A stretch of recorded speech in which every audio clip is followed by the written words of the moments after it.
যেমনটা আল্লাহ কোরআনুল কারীমে বলেন, মাকানা মুহাম্মাদুন আবা আহাদিন মির রিজালিকুম ওয়ালাকির রাসূলুল্লাহ। আল্লাহ বলেন, প্রিয় রাসূলের পরিচয় দিতে যে বলেন মুহাম্মদ সাল্লাল্লাহু আলাইহি ওয়াসাল্লাম। মাকানা মুহাম্মাদুন আবা আহাদিন মির রিজালিকুম। আল্লাহ বলেন মুহাম্মদ সাল্লাল্লাহু আলাইহি ওয়াসাল্লাম কোন পুরুষের পিতা নন, প্রাপ্ত বয়স্ক পুরুষের পিতা নন।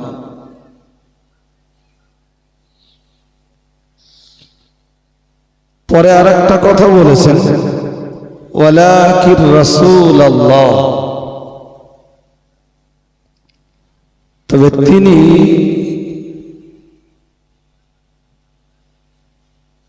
তিনি আল্লাহ পাকের রাসূল, খাতামুন নবিয়্যিন, এবং নবুয়তের ধারাবাহিকতা তার মাধ্যমেই সমাপ্ত করা হয়েছে।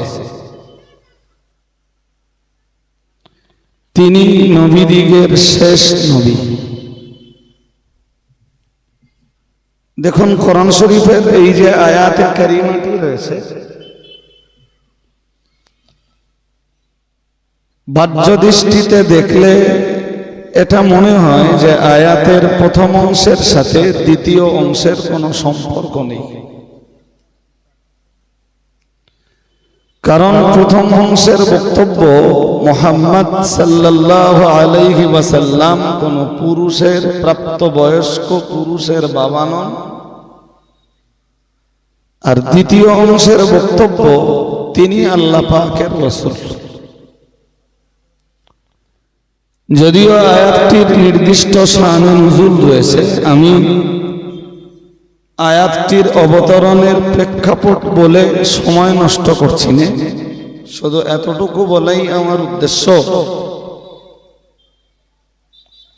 আয়াতের প্রথম অংশের বক্তব্য ছিল মুহাম্মদ সাল্লাল্লাহু আলাইহি ওয়াসাল্লাম কোন প্রাপ্তবয়স্ক পুরুষের বাবা নন।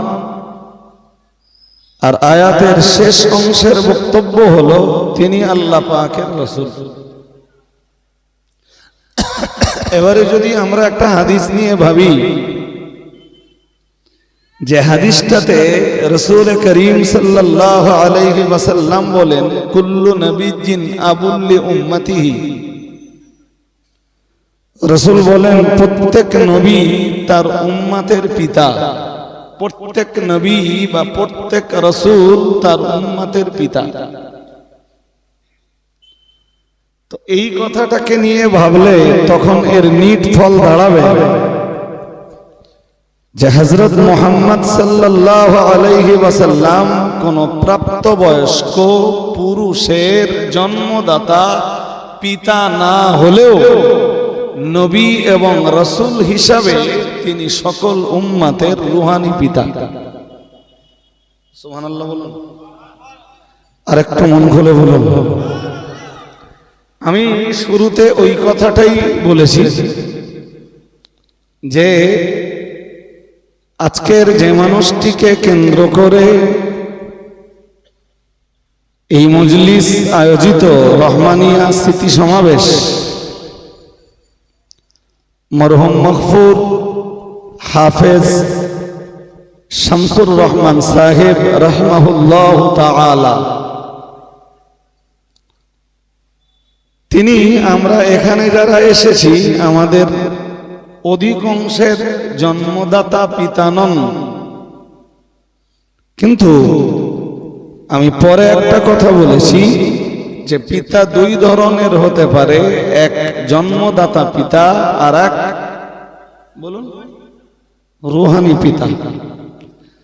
তো আমি বলেছি যে তিনি অল ইন্ডিয়া সুন্নাত ওয়াল জামাআতের রূহানি পিতা ছিলেন। আজকে সারা বাংলা জুড়ে আপনারা অল ইন্ডিয়া সুন্নাত ওয়াল জামাআতের যে কর্মকাণ্ড দেখছেন, তিনি ছিলেন এই কর্মকাণ্ডের, টোটাল কর্মকাণ্ডের পথপ্রদর্শক। সারা বাংলায় অনেক আলেম, অনেক হাফেজ, অনেক মৌলানা, অনেক মুফতি, অনেক বক্তা, অনেক পীর সাহেব, অনেক পীরজাদা, কিন্তু এরপরেও দায়িত্ববান আলেম, দায়িত্ববান হাফেজ, দায়িত্বশীল পীর সাহেব, দায়িত্বশীল পীরজাদার খুব অভাব। যারা পিছিয়ে পড়া এই সমাজকে নিয়ে ভাববে,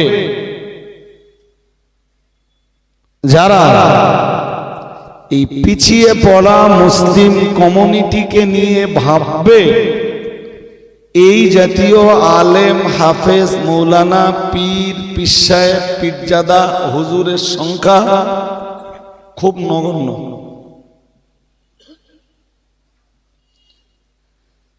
বাংলার মাটিতে দাঁড়িয়ে আপনি অল ইন্ডিয়া সুন্নাত ওয়াল জামাআতের এক্ষুনি যত রকমের কর্মকাণ্ড দেখছেন, চাই সে ছেলেদের মাদ্রাসা হোক, চাই সে মেয়েদের মাদ্রাসা হোক, চাই সে তাহাফুজে দ্বীনের অন্য কোনো প্রোগ্রাম হোক, চাই সে খিদমতে খালকের কোনো কাজ হোক, যেটাই হোক, অল ইন্ডিয়া সুন্নাত ওয়াল জামাআত সারা বাংলা জুড়ে যত কাজ করছে, এই কাজ, এই কর্মকাণ্ডের পথপ্রদর্শক ছিলেন মরহুম মগফুর হাফেজ শামসুর রহমান সাহেব হুজুর রাহমাহুল্লাহ তাআলা। কোনো সন্দেহ নেই, তিনি এই রাস্তা যদি না দেখাতেন, তাহলে হয়তো বাংলার যে সমস্ত ওলামায়ে হযরত, ওলামায়ে দ্বীন আজকে মানে কিছুটা হলেও তাহাফুজে দ্বীন ও খিদমতে খালকের সাথে সম্পৃক্ত, হয়তো এইটুকু তাহাফুজে দ্বীনের এইটুকু কাজ এবং খিদমতে খালকের এইটুকু কাজও এইসব আলেম, এইসব হাফেজ, মৌলানা, কারি, মুফতি, হুজুর হজরতদের দ্বারাতে হয়তো পসিবল হতো না। রাস্তাটা তিনি দেখিয়েছিলেন, তাই তিনি এই ওলামা সমাজের রুহানি পিতা। আমি যদিও ওনার সম্বন্ধে খুব বেশি কিছু জানি না, তবে যেটুকু ওঠা বসা, যেটুকু চলাফেরা দেখেছি, যদি কোরআন এবং সুন্নাহের আলোকে তাকে এক্সপ্লানেশন করা হয়, ব্যাখ্যা করা হয়, তো আমরা বেশ কতগুলো জিনিস খুব স্পষ্টভাবে দেখতে পাবো। যেমন বুঝবার জন্য আমি কোরআনের দুটো আয়াত পড়েছিলাম শুরুতে, এই দুটো আয়াত বুঝুন, বুঝলে কিছু কথা বুঝবেন। কোরআনুল কারীমের সূরা ফুরকানের শেষ রুকুতে আল্লাহ রাহমানের প্রকৃত বান্দাদের পরিচয় দিয়েছেন, এবং বলা যায় এক রুকু ব্যাপী, প্রায় এক রুকু ধরে আল্লাহ তার বান্দাদের তথা রাহমানের বান্দাদের পরিচয় দিয়েছেন। তো আমরা, আমাদের কাছে এটা স্পষ্ট যে যিনি রহমান তিনি হলেন আল্লাহ, তাই তো নাকি? হ্যাঁ না জোর করে বলবেন তো? আমাদের কাছে এটা স্পষ্ট যে যিনি রহমান তিনি বলুন আল্লাহ। আল্লাহ স্টার্ট করেছেন ওখান থেকে, ওয়াইবাদুর রহমানিল্লাযীনা ইয়ামশুনা আলাল আরদি হাওনা ওয়া ইযা খাতাবাহুমুল জাহিলুনা ক্বালু সালামা ওয়াল্লাযীনা ইয়াবিতুনা লিরাব্বিহিম সুজদান ওয়া কিয়ামা। ওয়াইবাদুর রহমান ওখান থেকে আল্লাহ শুরু করেছেন। আর রহমানের বান্দাদের গুণের পরিচয় দিতে দিতে দিতে দিতে একটা স্তরে যে আল্লাহ বললেন, খুব মন দিয়ে শুনতে হবে তাহলে বুঝবেন। আল্লাহ বললেন ওয়া ইদা মাররু বিল্লাগবি মাররু কিরামা।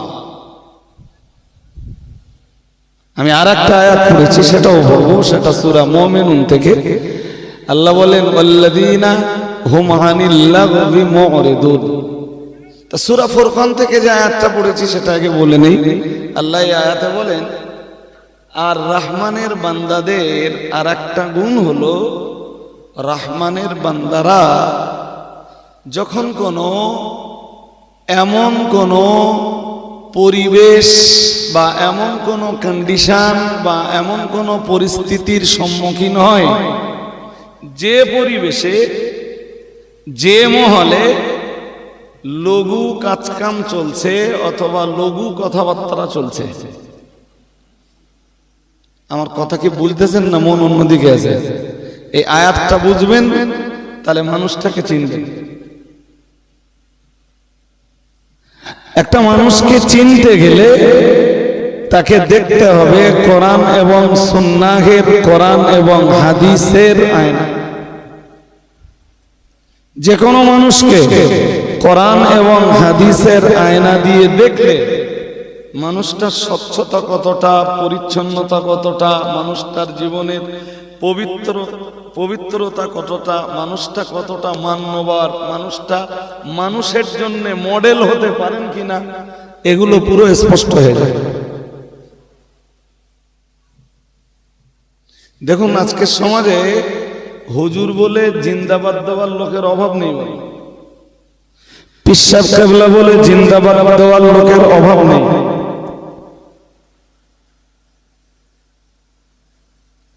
কিন্তু কোরআন এবং সুন্নাহের আয়নায় ফেলে লোকটাকে বিচার বিশ্লেষণ করে নেওয়ার মানুষের খুব অভাব। হ্যাঁ না কিছু বলতেছেন না কেন? না শুধু শুনতেছেন আমার কথা? আমি কথাটা আবার বলছি, কোরআন এবং সুন্নাহের দর্পণের সামনে রেখে লোকটাকে কোরআন সুন্নাহর দর্পণ বা আয়নায় দেখে নেওয়া বা যাচাই করে নেওয়া লোকের সংখ্যা খুব কম। এই জন্য আমি ওই আয়াতটা পড়েছি। আল্লাহ বলেন ওয়াইদা মাররু বিল্লাগবি, আর রহমানের বান্দারা, রহমানের বান্দা মানে কার বান্দা? আল্লাহর বান্দারা। তা আল্লাহর খাঁটি খালেস বান্দা কারা? আল্লাহ পরিচয় দিচ্ছেন তাদের। আল্লাহ বলেন ওয়াইদা মাররু বিল্লাগবি, যখন তারা এমন কোন মজলিস, এমন কোন মহল মজলিসের পাশ দিয়ে অতিক্রম করে যেখানে লঘু কাজ চলছে অথবা লঘু কথাবার্তা চলছে, এরকম কোন মজলিসের পাশ দিয়ে যখন রহমানের বান্দারা অতিক্রম করে, আল্লাহ বলেন মাররু কিরামা, তখন এই মজলিসের পাশ দিয়ে মজলিসটাকে তারা অতিক্রম করে একজন সম্মানীয় মানুষের মতো। সুবহানাল্লাহ। আর একটু মন খুলে বলুন, সেদিকে ফিরে তাকাও যেখানে লঘু কাজকাম চলছে, লঘু কথাবার্তা চলছে, সেদিকে ফিরে। এখন আপনাদের জানতে হবে লঘু কাজ আর লঘু কথা কি। তার আগে সূরা মুমিনুনের ওই আয়াতটা একটু জেনে নেন। 18 পারাতে আল্লাহ 18 পারা শুরুতে একটা সূরা দিয়েছেন, সূরাটার নাম সূরাতুল মুমিনুন। নাম কি বলুন? সূরাতুল মুমিনুন। এই সূরাটায় আল্লাহ 1 থেকে 9 নম্বর আয়াত পর্যন্ত একজন ইমানদারের কি কি গুণ হবে সেই গুণগুলোর আলোচনা করেছেন। কথা কি শুনছেন নাকি? আমি বক্তব্য ছাড়বো, আমার পরও বক্তা আছে, তারপরে মাদিন সাহেব হুজুরকে ওয়াজ করতে দিতে হবে। 1 থেকে 9 নম্বর আয়াত পর্যন্ত একজন ইমানদারের কি কি গুণ থাকবে আল্লাহ সেইগুলো আলোচনা করেছেন। তো ইমানের পরে আল্লাহ যা আলোচনা করেছেন হিসাব কষে দেখা গেছে যে একজন ইমানদারের ভিতরে গুণাবলী ফুটে উঠবে 7টা। কোনটা? 7টা। আর এই 7টা গুণ যাদের ভিতরে পাওয়া যায়, আল্লাহ তাদের ব্যাপারে বললেন 10 নম্বর আর 11 নম্বর আয়াতে সূরা মুমিনুনের বললেন উলাইকা হুমুল ওয়ারিসুন আল্লাযীনা ইয়ারসুনাল ফিরদাউসা হুম ফিহা খালিদুন। আরেকটু মন খুলে বলুন। আল্লাহ বললেন ওরা জান্নাতের ওয়ারিস। সুবহানাল্লাহ, সবাই বলেননি, বলুন কি বললেন? বললেন ওরা জান্নাতের ওয়ারিস। কে বললেন? আল্লাহ। কাদেরকে বললেন? ও ঈমান গ্রহণের পরে ওই 7 গুণে যারা গুণান্বিত হয়, ওই 7টা গুণ যারা নিজেদের জীবনে ফুটিয়ে তুলতে পারে, আল্লাহ বললেন ওরা উলাইকা হুমুল ওয়ারিসুন, ওরা জান্নাতের ওয়ারিস। আমরা বললাম আল্লাহ আপনার জান্নাতের তো অনেকগুলো স্তর আছে। আল্লাহ আপনার জান্নাত তো জান্নাতের সংখ্যা তো 8টা। আল্লাহ ওদেরকে আপনি কোন জান্নাতে দেবেন? আল্লাহ বললেন আল্লাযীনা ইয়ারসুনাল ফিরদাউস। আল্লাহ বললেন ওরা জান্নাতুল ফিরদাউসের ওয়ারিস হবে। হুম ফিহা খালিদুন, এবং চিরদিন ওরা জান্নাতুল ফিরদাউসে অবস্থান করবে। কটা গুণ বলেছি বলুন? আমি সবগুলো বলছি না, সবগুলো বললে তো এক মজলিসে এক ওয়াজ হয়ে যাবে, যেটা আজকের মজলিসে দরকার। একটু আগে যেটা বলছিলাম যে যখন রহমানের বান্দারা এমন কোন মজলিসের পাশ দিয়ে যায় যেখানে লঘু কাজকাম চলছে অথবা লঘু কথাবার্তা হচ্ছে, তোমার রু কিরমা, ওরা সম্মানীয় লোকদের মতো অতিক্রম করে, সেদিকে তাকায় না, সেদিকে ভ্রুক্ষেপ করে না, সেদিকে কখনো গুরুত্ব দেয় না। ঠিক সূরা মুমিনুনে আল্লাহ ঈমানের পরে একজন ঈমানদারের যে 7টি গুণের আলোচনা করেছেন, আলোচনা করতে করতে আল্লাহ বললেন আল্লাযীনা হুম ফি সালাতিহিম খাশিউন ওয়াল্লাযীনা হুম আনিল লাগবি মুরিদুন। ঠিক 2 নম্বর গুণ আলোচনা করতে যে আল্লাহ বললেন যারা এই পৃথিবীতে লঘু কথা আর লঘু কাজ থেকে নিজের চেহারাটাকে ঘুরিয়ে রাখে, অন্যদিকে নিজের চেহারাটাকে ফিরিয়ে রাখে, আল্লাহ বললেন তারাই হলো জান্নাতুল ফিরদাউসের হকদার। আরেকটা বলেন কারা তারা? যারা লঘু কাজ আর লঘু কথা থেকে নিজের চেহারাটাকে অন্যদিকে কি করে? জোর করে বলুন তো আপনারা। হ্যাঁ বলে দিচ্ছি। তা আমি সেই জায়গা পর্যন্ত এখন পৌঁছাইনি। আপনাদের মনে যে প্রশ্নটা জাগবে সেই প্রশ্নটা হলো যে লঘু কাজ কি? হুজুরও বলছেন সেটা। লঘু কাজ হলো, লঘুর ব্যাখ্যা অনেক, মুফাসসিররা একাধিক কায়দায় লঘু শব্দটা তাফসীর করেছেন। আমি একটা তাফসীর আপনাকে বলছি, সেটা হলো যে কাজে এবং যে কথায় এহকালের কোনো লাভ নেই, পরকালেরও কোনো উপকার নেই। কথা শুনছেন নাকি? একদম সহজভাবে আপনাদের বুঝবার মতো করে বলছি।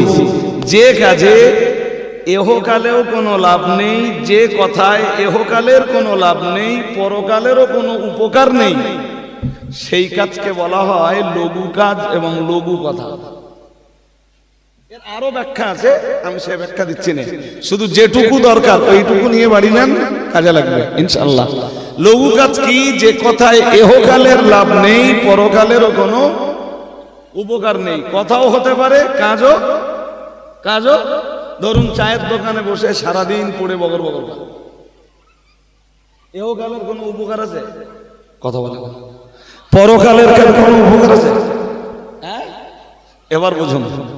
এই যে মানুষটার স্মৃতিচারণের মজলিসে এসে বসেছেন, আমি ওই মানুষটাকে যতটুকু চিনতাম, আমার চোখে আমি কখনো তাকে লঘু কাজও করতে দেখিনি আর লঘু কথাও কখনো বলতে দেখিনি। ন্যূনতম হাসি ঠাট্টাও কোনোদিন করতে দেখিনি অকারণে। আরে বাবা, এই মজা করা, যেটা শরীয়তে মজা করার একটা পর্যায় আছে। রাসূলুল্লাহ কখনো কখনো সাহাবীদেরকে নিয়ে মজা করতেন।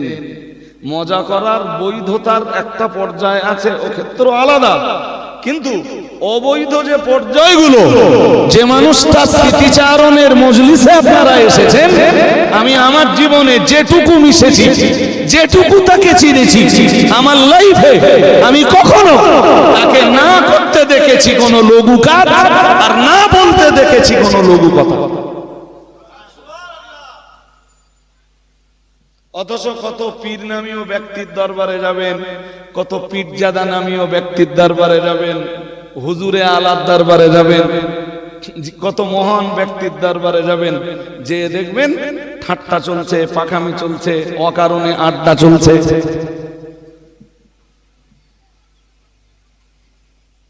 এগুলো পুক্ত ইমানদারের, কংক্রিট ইমানদারের নমুনা নয়।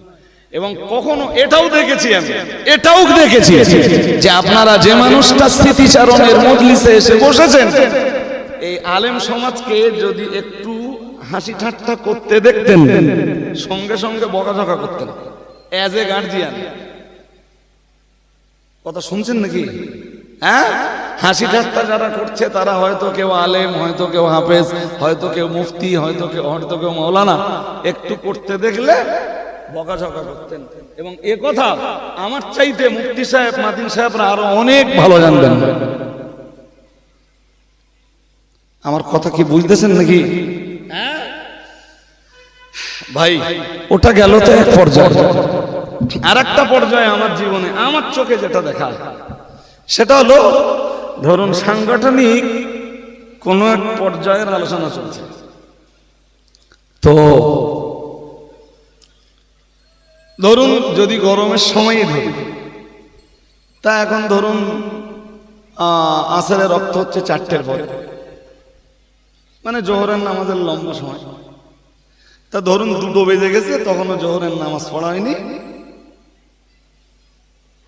মজলিসে সব কারা? আলেম, হাফেজ, মৌলানা, মুফতি, কারি, ওয়াইজ, নাসির, এনাদের মজলিসেই হয়তো কোনো একটা বিষয় নিয়ে আলোচনা চলতে চলতে একটু লম্বা হয়ে গেছে। তো আমরা দেখতাম যে আজকের যে মানুষটা স্মৃতিচারণের মজলিসে এসছেন, উনি বলতেন তোমরা নামাজ বাদ দিয়ে লম্বা আলোচনা করছো, এই আলোচনা তো নামাজ পড়েও করা যাবে। আমার কথা বুঝতেছেন নাকি? এখন আর এই কোনো মজলিসে আলোচনা লম্বা হয়ে গেলে এই কথাটা বলবার মানুষ নেই। আমরা হয়তো আলোচনা যে বিষয়টাকে নিয়ে করছি, বিষয়টাও ভালো, জোহরের নামাজের অর্থও আছে, কিন্তু এরপরেও তিনি বলতেন আলোচনা পরে হবে, আগে নামাজ পড়ে নাও। ঠিক যে কথাটা রাসূলুল্লাহ যুদ্ধের ময়দানে বলতেন নামাজের সময় হয়েছে, আগে নামাজ আদায় করে নাও, একদল যাও নামাজ পড়ো, আর একদল যুদ্ধ করো। সুবহানাল্লাহ বলুন, আর একটু মন খুলে বলুন। আমাদের মাঝে সেই মানুষটা নেই।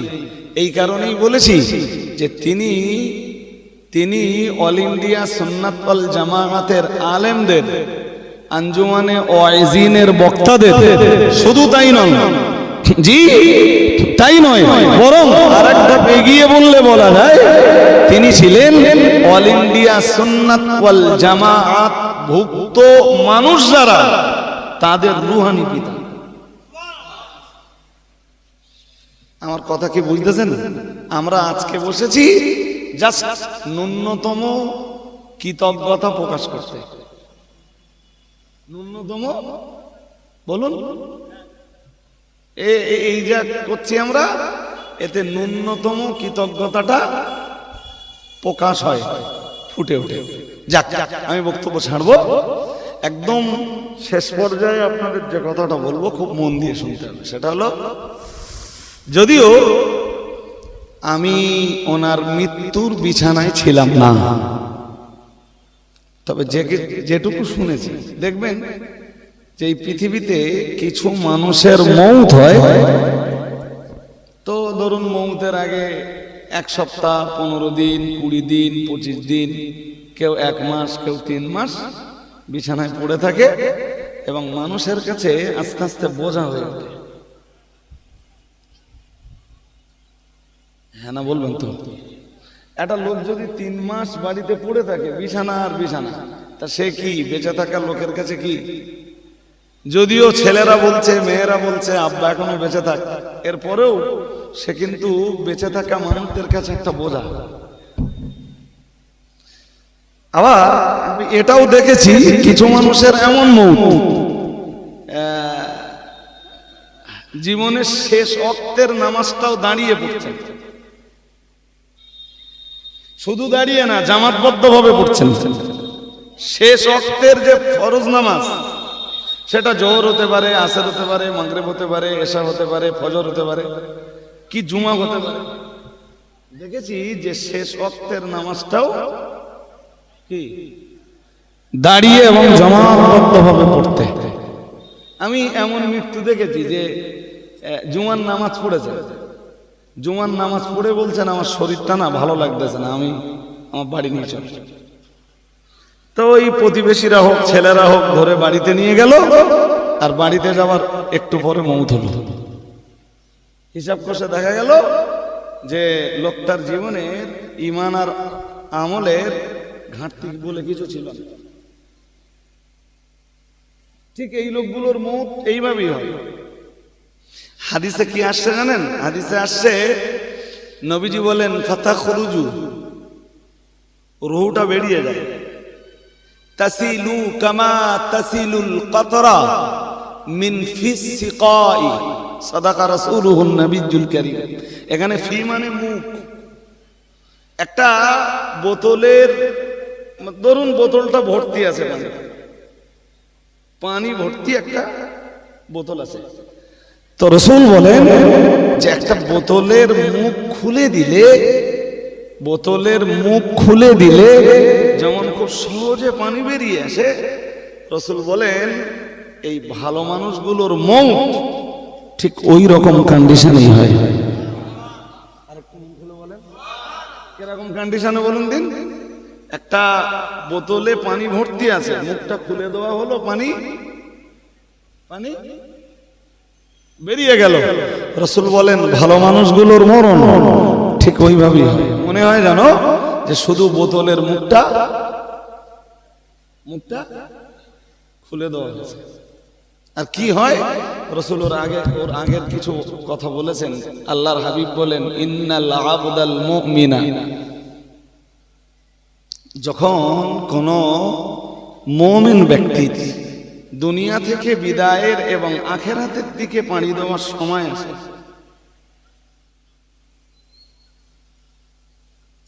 ইযা কানা মিন ইনকিতাঈদ দুনিয়া ওয়া ইকবালিল ইলাল আখিরা, রাসূল বলেছেন যখন কোন মুমিন বান্দার দুনিয়া ত্যাগ করার এবং আখিরাতের দিকে পাড়ি দেওয়ার সময় হয়, রাসূল করিম সাল্লাল্লাহু আলাইহি ওয়াসাল্লাম বলেন নাযালা ইলাইহি মালাইকাতুম মিনাস সামা বিদুল উজুহ কান্না উজুহাহুমুশ শামস। সুবহানাল্লাহ। আরেকটু মন খুলে বলুন। রাসূল পাক সাল্লাল্লাহু আলাইহি ওয়াসাল্লাম বলেন তার মৃত্যুর বিছানায় সুব্বর চেহারা বিশিষ্ট ফেরেশতাদের নুজুল ঘটে আসমান থেকে। আরেকটু মন খুলে বলেন কি ঘটে বলুন। সুব্বর চেহারা বিশিষ্ট ফেরেশতাদের নুজুল ঘটে কোথা থেকে? নবীজি বলেন মিনাস সামা, আসমান থেকে। তাদের চেহারা সুব্বরতা কতটা? রাসূল বলেন কান্না উজুহাহুমুশ শামস। আল্লাহর হাবিব বলেন তাদের চেহারা থেকে মনে হয় যে সূর্যোদয় ঘটছে। আরেকটু মন খুলে বলেন। তারা বসে যায় এই মুমূর্ষু ব্যক্তির জান কবজের একটু আগে। মুমূর্ষু ব্যক্তির জান কবজের আগে এই মুমূর্ষু লোকটার বিছানাতে বসে পড়ে। এমনকি যতদূর পর্যন্ত এই মুমূর্ষ লোকটার দৃষ্টি যতদূর পর্যন্ত পৌঁছায়, রাহমাতের এই শুভ্র চেহারা বিশিষ্ট ফেরেশতারা তত দূর পর্যন্ত বসে যায়। রাসূল বলেন মা হুম কাফানুম মিন আকফানিল জান্নাহ। আল্লাহর হাবিব বলেন তাদের কাছে থাকে বেহেশতি কাফন। কি থাকে? কি কাজে লাগবে? কথা বলে না। আরে বাবা, মানুষ মরে গেলে কাফন তো আমরা দেই, তো ফেরেশতারা এই দলবদ্ধ ভাবে শুভ্র চেহারা নিয়ে হাজির হয়েছে এবং এই মুমূর্ষ লোকটার দৃষ্টি বরাবর বসে গেছে। কি কাজে লাগবে? তাদের কাছে প্রত্যেকের কাছে কাফন। মাহুম কাফানুম মিন আকফানিল জান্নাহ ওয়া হানুতুম মিন হানুতিল জান্নাহ। আল্লাহর হাবিব বলেন একদিকে তাদের কাছে থাকে বেহেশতি কাফন, আর একদিকে তাদের কাছে থাকে বেহেশতি সুগন্ধি। আর একটু মন খুলে বলেন, এই সুগন্ধির বা কি কাজে লাগে, এই কাফনের বা কি কাজে লাগে? মরে গেলে তো বেঁচে থাকা লোকেরাই মরা মানুষকে কাফন দেয়। জি, মরা মানুষকে বেঁচে থাকা লোকেরা কাফন দেয় দেহের, কিন্তু রুহুটা বেরিয়ে যাওয়ার পরে ওই বেহেশতি কাফনে, আর ওই বেহেশতি কাফনে হানুত মিশ্রিত, সুগন্ধি মিশ্রিত, ওই সুগন্ধি মিশ্রিত কাপড়টাতে রহমতের ফেরেশতারা রুহটাকে জড়িয়ে নেয়। আর একটু মন খুলে বলুন। এরপরে রাসূলুল্লাহ বলেন যে এরপরে ফেরেশতা আজরাইলের আগমন ঘটে। কার? মালাকুল মউতের আগমন ঘটে। হাদিসে রাসূল বলেন ফায়াজলিসু ইনদা রাসিহি, এবং ফেরেশতা আজরাইল মালাকুল মউত ওই মুমূর্ষ লোকটার মাথার কাছে বসে। মাথার কাছে বসে ওকে সুসংবাদ শোনায়, যে কথাটা কোরআন বলেছে ইন্নাল্লাযীনা ক্বালু রাব্বুনাল্লাহ সুম্মা ইসতাকামু তাতানাজ্জালু আলাইহিমুল মালায়েকা। সুবহানাল্লাহ। পৃথিবীতে যারা বলে আল্লাহ আমাদের রব, এরপরে ওই কথাটার উপরে যারা জীবনকে প্রতিষ্ঠিত করে, আল্লাহ বলেন তাতানাজ্জালু আলাইহিমুল মালায়েকা, ওদের মউতের সময়, ওদের মৃত্যুর বিছানায় আল্লাহর রহমতের ফেরেশতাদের আগমন ঘটে। কোরআন যা বলছে হাদিসও তাই বলছে। এরপরে কি ঘটে? রাসূল বললেন মানে মালাকুল মউত ফেরেশতা আজরাইল আলাইহিস সালাম বলেন হে প্রশান্ত আত্মা, তুমি সন্তুষ্ট চিত্তে বেরিয়ে এসো, যেটা কোরআন কারীমে আল্লাহ বলেন ইয়া আইয়াতুহান নাফসুল মুতমাইন্না ইরজিই ইলা রাব্বিকা রাদিয়াতাম মারদিয়া ফাদখুলি ফি ইবাদি ওয়াদখুলি জান্নাতি।